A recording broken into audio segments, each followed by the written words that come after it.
बच्चों, आज की क्लास में तुम सबका स्वागत है। आज हम नरेंद्र शर्मा जी का फिर महानपन इस कविता के बारे में पढ़ेंगे। तो कविता के बारे में पढ़ने से पहले हम कवि परिचय पढ़ लेंगे। नरेंद्र शर्मा का जन्म सन 1913 ईस्वी को उत्तर प्रदेश के बुलंदशहर जनपद के जहांगीरपुर नामक गांव में हुआ। तांकर जन्म 1913 मसीह उत्तर प्रदेश बुलंदशहर जनपद जहांगीरपुर गोटे गाँव अच्छे से गाँव में होता। सन 1936 ईस्वी में इलाहाबाद विश्वविद्यालय से एमए पास किया। साहित्य सृजन के प्रति उनके पहले से ही रुचि रही। छात्र जीवन में ही भूल झूल तथा कर्णफूल प्रकाशित हुए। बचपन से ही नरेंद्र शर्मा जी को साहित्य के प्रति बहुत सारी रुचि थी। फिर उन्होंने स्वतंत्रता संग्राम में भाग लिया, जेल गए, कुछ दिनों तक अध्यापक हुए, फिर सिनेमा के लिए गीत लिखे। बाद में मुंबई आकाशवाणी केंद्र में नियुक्त हुए। 1988 में आपका देहांत हो गया। 1988 में नरेंद्र शर्मा जी का देहांत हो गया था।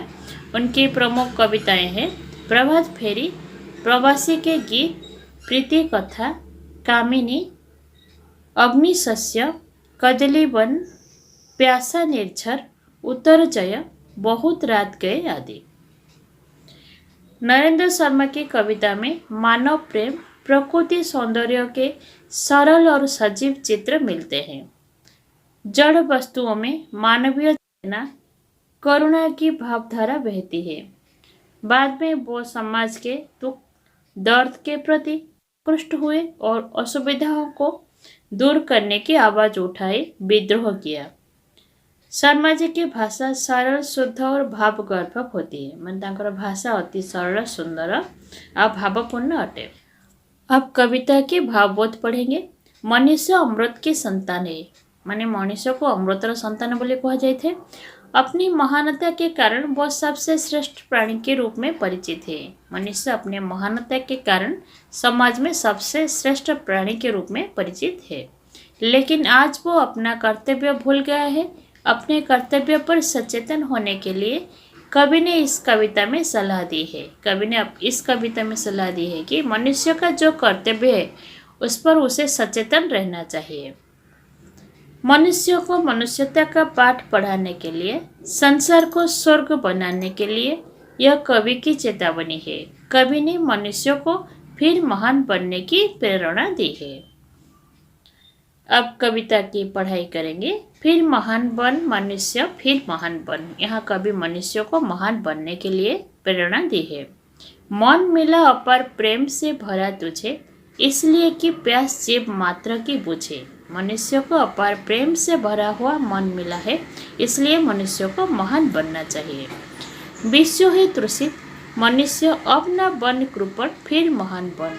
सारा विश्व अब तेरा महानता को ढूंढ रहा है। सारा विश्व इसी मनुष्य के महानता गुण के पास तृषित है। इसलिए कवि कहते हैं कि मनुष्य अब कृपण न, अब महान बन। माने कवि मनुष्य को महान होगा कहते सारा पृथ्वी बर्तमान खोजुची मनुष्यर से महानता गुण। तो बर्तमान आम कृपण न हो आम से महान मनुष्य मन भीतर जो महानता गुण अच्छी ताको आम प्रकाश करवा। शत्रु को न कर सके क्षमा प्रदान, जो जीत क्यों उसे न हार के समान हो। जो अपने शत्रु को क्षमा प्रदान न कर सके वो जीत कर भी हार जाता है। सूल क्यों न वक्ष पर बने विजय सुमन, फिर महान बन। वो अपने वक्ष पर सूल के रूपक, मतलब एक बड़ा कांटा के रूपक, वो उसी बात उसके वक्ष पर चुपता है। माने गोटे मनीष जदि कौन से कार्य कौन से युद्ध जदि जीति जाए तथापि जदि से तार शत्रु को क्षमा करि न पारे ताहले ता हृदय गोटे बड़ कंटा रूपक तीक्ष्ण कंटा आसिक तार हृदय माने भूसी है ताको अनुभव होता है। से ये कवि कहते जे मनीष, हे मनीष तुमको महान होगा उचित। दुष्ट हार मानते न दुष्ट नेम से, पाप से घृणा महान है न प्रेम से। यहाँ कवि कहते हैं कि पाप से घृणा महान है। हमें पापी को घृणा करना नहीं चाहिए, पाप को घृणा करना चाहिए। माने यदि जने आम यदि चेष्टा करवा ताले मनीष पाखे जो गुण गुड़िक अच्छी जो खराब गुण गुड़िक अच्छी ताको त्याग करके पुणी से मनीष भल हो पार से आम पापी को घृणा न करी पाप को घृणा करने उचित।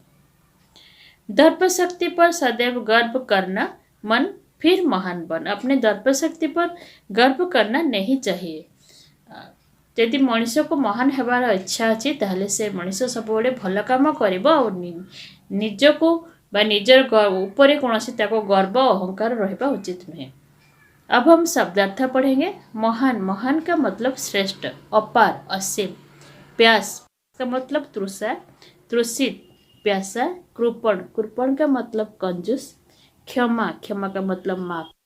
जीव मात्र, प्राणी मात्र। जीत, जीत का मतलब विजय। हार, हार का मतलब पराजय। विजय सुमन मतलब जीत का फूल। शूल, शूल का मतलब कांटा या पीड़ा। सुमन, सुमन का मतलब पुष्प, फूल, प्रसून या कुसुम। घृणा का मतलब नफरत। सदैव मतलब सदा या सर्वदा। गर्व, गर्व का मतलब घमंड या अभिमान। बक्ष्य, बक्ष्य का मतलब हृदय। नेम, नियम, कायदा, दस्तूर या रीति।